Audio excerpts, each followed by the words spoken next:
கர்த்தாவே, சிறுமையானவனின் வழக்கையும் எளியவர்களின் நியாயத்தையும் நீர் விசாரிக்கிறவர் என்று நான் அறிவேன்.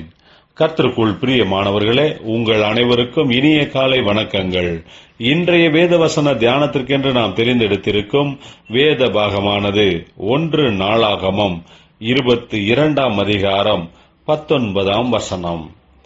இப்போதும் நீங்கள் உங்கள் இருதயத்தையும் உங்கள் ஆத்துமத்தையும் உங்கள் தேவனாகிய கர்த்தரை தேடுகிறதற்கு நேராக்கி கர்த்தருடைய உடன்படிக்கை பெட்டியையும் தேவனுடைய பரிசுத்த பணிமூட்டுகளையும் கர்த்தருடைய நாமத்திற்கு கட்டப்படும் அந்த ஆலயத்திற்குள் கொண்டு போகும்படிக்கு நீங்கள் எழும்பி தேவனாகிய கர்த்தரின் பரிசுத்த ஸ்தலத்தை கட்டுங்கள் என்றான்.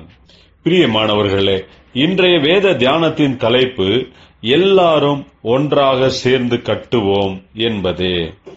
ராஜாவான தாவீது தனக்கென்று வாசம் பண்ணுவதற்காக ஒரு வீட்டை கட்டிக்கொண்டான். ஆனாலும் கர்த்தர் தனக்கு செய்த நன்மைகளை எண்ணி பார்த்து நினைத்து தேவனுடைய உடன்படிக்கை பெட்டி கூடாரத்தில் இருப்பதைக் கண்டு தேவனுடைய பிரசன்னம் தங்கும்படியாக தேவனுக்கென்று ஒரு சிறப்பான ஆலயம் கட்ட வேண்டும் என்று விருப்பப்பட்டார். அதற்கான இடத்தையும் தேவையான எல்லா பொருட்களையும் ஆயத்தம் பண்ணியிருந்தார். ஆனால் கர்த்தரோ தன்னுடைய ஆலயத்தை கட்டுவதற்கு தாவீதிற்கு அனுமதி கொடுக்கவில்லை.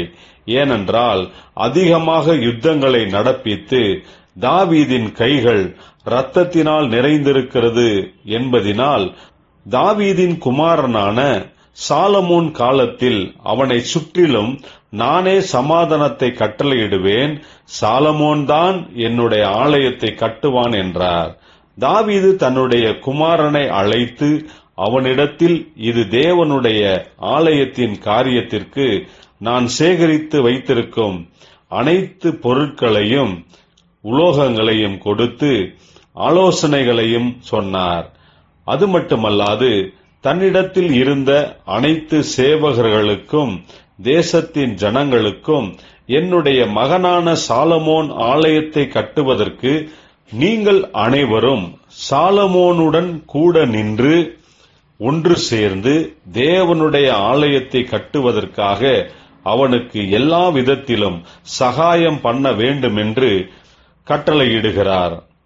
பிரியமானவர்களே, இன்று நாமும் கூட தேவனுடைய ராஜ்யத்தை கட்டுகிற ஊழியத்தில் இருக்கும்போது நாம் ஒருவர் மட்டுமல்ல, ஒருவருடைய பேர் பிரஸ்தாபம் மட்டுமல்ல, நம்முடன் கூட இருக்கிற அனைவரும் ஒன்றாக சேர்ந்து இணைந்து கட்டுகிறவர்களாய் இருக்க வேண்டும். ஜெபிப்போம்.